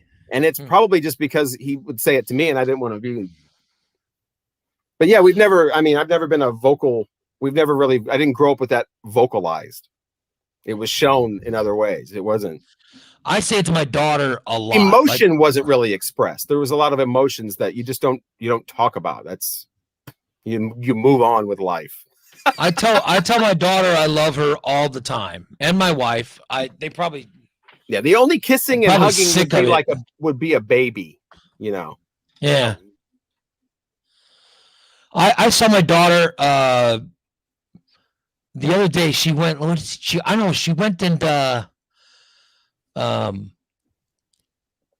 she went and stayed at a boyfriend's house or something or whatever, and she came home like a day later, and she was walking through the living room, and I said, "What? You don't give your dad a hug?" And she said, "I'll give you a hug." And then she came over and gave me a hug, and I just. I'm not someone that demands a hug all the time, but it was maybe it was because she's spent the night at her boyfriend's or whatever. But I did actually make a comment about how you don't hug me. The only reason I made that comment is I wanted a hug from my daughter. But you know, when your kids get so old, you feel weird going, "Oh, come and give a hug," blah, blah. You know what I mean? So you got to find an excuse. But now that we're talking about this, I do find it odd that I actually forced my poor 19-year-old daughter to give me a hug the other day. You're just learning all kinds of things about yourself on this show. That's one of the reasons. That's one of the reasons this show's fun. You know, I like doing this show because of stuff like that. Tyler says whenever he grabs a beer from the fridge, he tells it, "I love you." I did used to tell the bong I loved it. I used to hear the phrase "make love to a bong," and once I heard that phrase, I would start literally stroking them. "Oh, I love you." I do say, "You've never let me. You're the only one that's never let me down." I do occasionally talk about the audience, and I tell the audience how much I love them. But I say that because. God forbid, maybe I don't make the next show or something. You know what I mean? I want everybody to know. And I tell, you guys that do the show with me, I love you guys. But I do it because I'm afraid, well, what if I don't make the next show? Or what if, something happens and, I'm not around? I want everybody to know how I feel. I don't know why that's important to me, but it is. That's just really odd to me because, even Saturday when my dad and my brother came over and they dropped everything off that they were delivering to me, they're getting ready to leave, and it was like 3 minutes of just stringing insults at each other before they left. So no hugging? No hugging, no love you. Insult. Oh, my God. By the way, why don't you go ahead and dye your hair, Dad? You look like a gray mop. And look at my brother and go, I think that's up. Where are your parents' family from? My dad is from Springfield, and my mom is from the Peoria area. I think that's a Midwestern thing because my mother's from the Upper Peninsula of Michigan. My father was from Kentucky. And yeah, there's a lot of insult. It made it hard to make friends when I went to school because I literally thought the way that you showed affection was insult people and bring out their, you whatever. And it took me years, it took me grade school pretty much to figure out that that's not how to make friends. You don't insult everybody and find their weaknesses and pinpoint them. And people will think you're some kind of an asshole, but that's the way that I was raised. We didn't You were giving me grief earlier. You were giving me grief earlier because I said I liked going to Recon Text and just sitting around and talking to people. And you were I was talking about being a child, and you're sort of an adult. Sort of an adult. Like I said, I realized in the 6th grade that was not the way to treat people. I'm just saying. So What's I wrong give with me grown sitting around ass insulting adults people grief and Recon for Text? acting in a way that I realized in the 6th grade was not a way to act. Yes, I did give you grief. Yeah, thank you. At least you're acknowledging it. Yes, I did give you grief for something I outgrew grade school era. But anyway, yeah, insulting each other and drawing. I mean, that's what my family. That's why I'm always with the wit, that quick. I learned that. Well, you got to be quick. You got to have that in my family, or you're have to be gonna funny. fall. Yeah, if you're not funny, I like funny. I But like yeah, funny. I had to develop that quick wit about 6 months old. I like there's people in my family that have it, and then there's ones that don't. And the ones that don't are really picked on. And maladjusted. I love the I don't know. I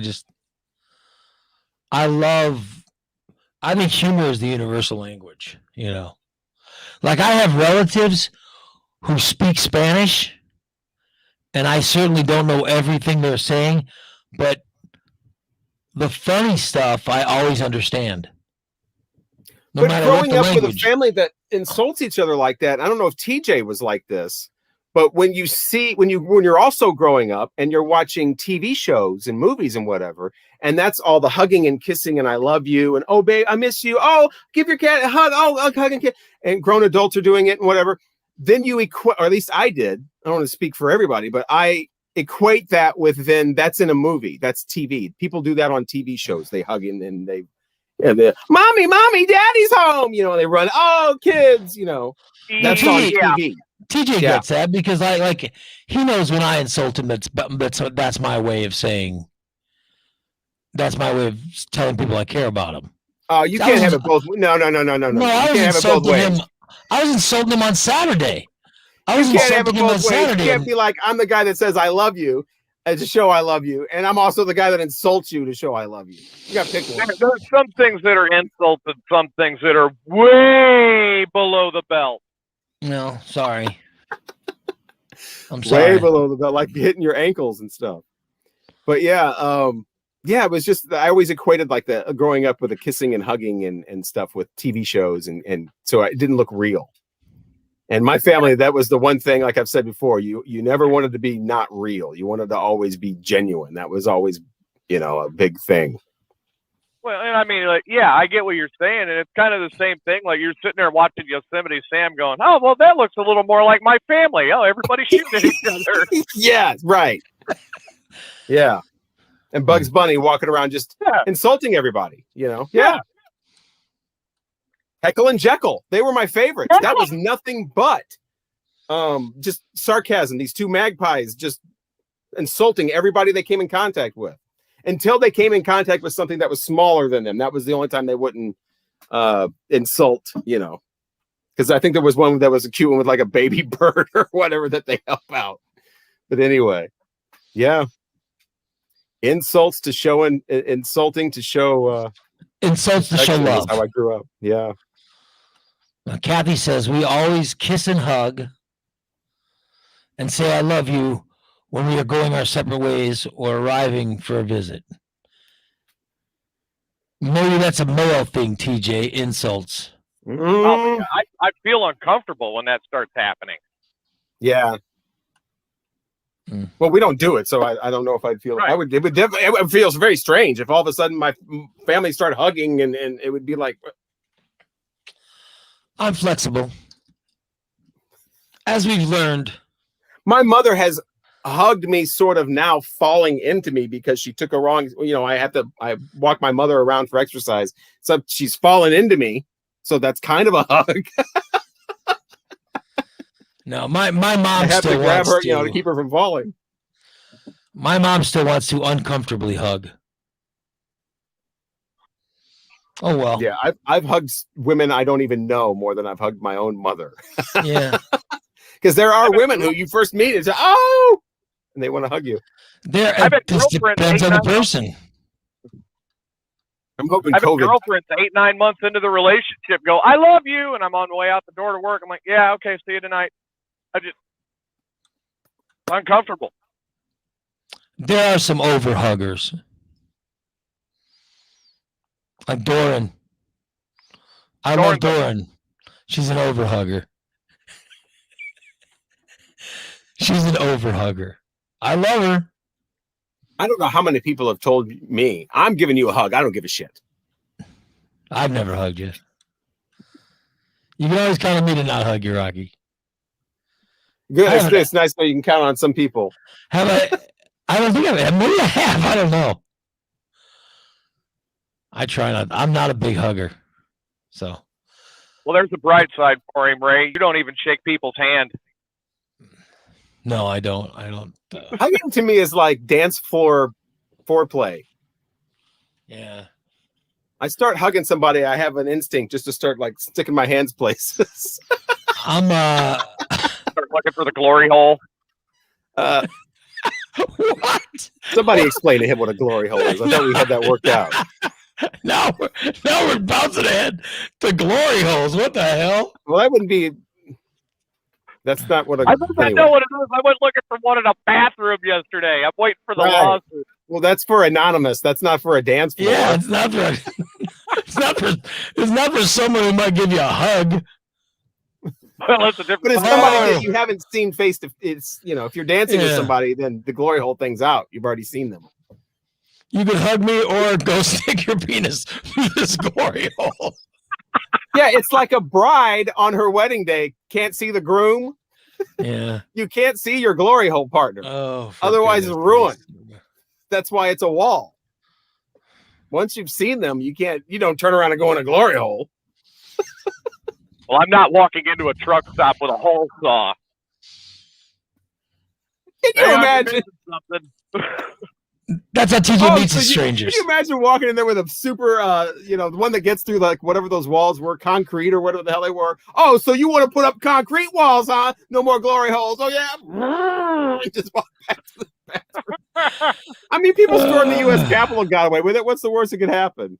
That would be a hammer drill with a hole saw on the end of it.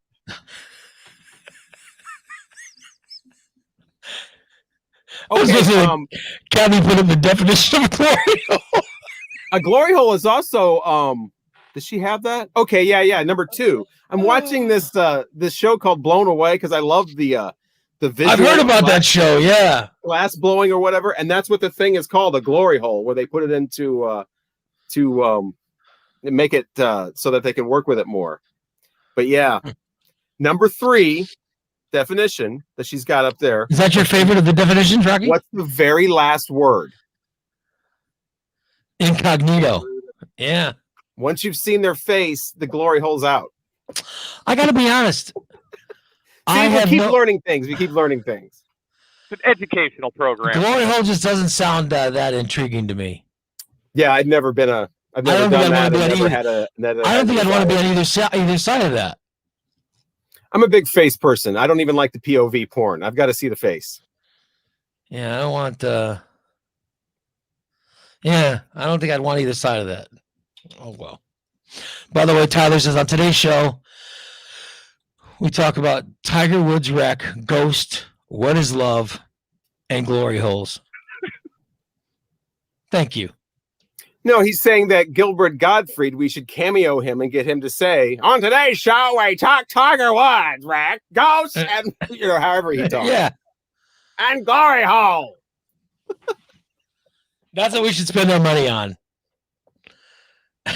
Tiger Woods giving a synopsis of our show. I wonder. I don't think they can. They can't promote things. You can't ask them to promote. But I wonder if like an internet thing is the same thing. It's not like a product you're selling. Or I wonder if they. Well, I'm pretty sure you could. I'm pretty sure we could order. Hi, this is Gilbert Gottfried. You're listening to Ray Little's Morning Disaster. You're listening to Morning Disaster. I'm pretty sure you can order that because I want to say that 217 problem or whatever that Facebook page they get I think they got someone from the Lion King to do that or something. I don't know. We're talking about hiring somebody as a member of the public through Cameo. I think that's different than a. No, I think they hired Carol Oh, Baskin from Cameo. Oh, okay. To promote their Facebook page.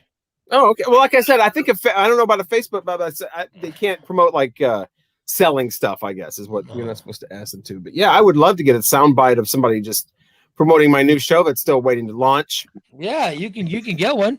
It randomly says coming soon, coming soon, coming soon, coming soon. I'll pay for a Vic cameo. Hey, this is Vic, and I like to eat ass while listening to Robert Fitton Live. Always with the ass. I love to eat ass while watching Robert Fitton Live. You should do. Like what night you're going to do it, Rocky? Do you know what night? My favorite way to spend Thursday nights is watching Robert Fitton Live while eating ass. Robert Fitton Live is on life support at this point. It's going to be Robert Fitton dead before too long. I'm just saying that that might be good promotion. Yeah, says they promote things, so there you go. Yeah, there you go. You could. I would pay tens of dollars for that. Andre Dawson, $79. Don't you already have like a whole like library of people saying I'm listening to Ray Little's Morning Disaster? Yeah, I got a ton somewhere. I don't know. Right. I have it. I have a ton of people that say they're listening to me, but I have no idea where they are. I really don't. One is on Reel. Oh God! You know those reel-to-reel things? One is sitting on a reel. Yeah. Our Peoria ones. And then when I was in New York, I had a bunch of people. They said they were listening to me, but it wasn't the Morning Disaster. Yeah, Rocky's got a reel. Yeah. Yeah. Oh, there you go. Yeah. Rocky's got everything in that room. Yeah. How crazy. Music lover's paradise. He takes care of stuff. Mine's sitting out in the garage. Mm-hmm. But I'll have to move whenever I leave here. So yeah, I got to email you that those old episodes before you move, or else they'll get lost in the mail. I got to do that tomorrow. Yeah. Oh well. That just sucks. We should probably wrap it up today. Let's take a break at least. We'll take a break, play our commercials. You are listening to The Morning Disaster, which is brought to you by these great people, including Recontext. Make sure you check out the Morning Disaster app on iPhone and Android. You'll find the app in Google Play and the iPhone App Store. The app is brought to you by Recontext. It's time for you to get detail-oriented. They can clean your car inside and out and consider this a tsunami warning. If you don't get a fresh coat of tsunami from Recontext, your car is going to look old and tired. Call 670-1132, 670-1132, and schedule your detail today. Recontext, 820 East Black Avenue, Springfield.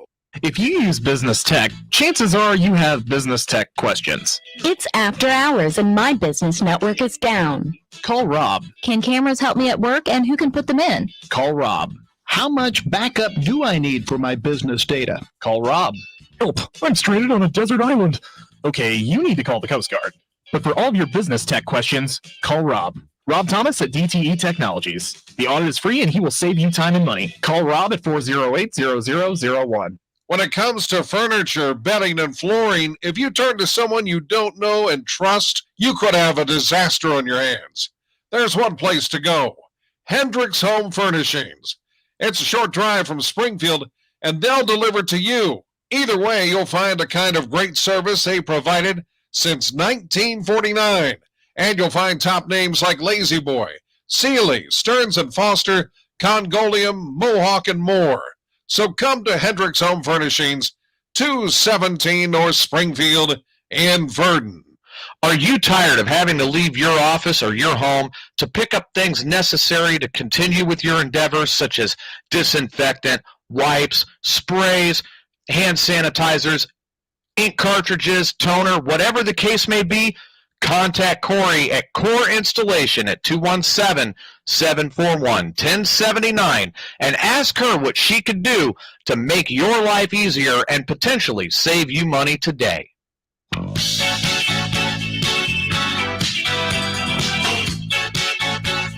Oh, yeah, you're listening to Ray Lytle's Morning Disaster. And I want to thank you for listening today. You guys are great. Thank you so much. It's a fun show. Nice bumper.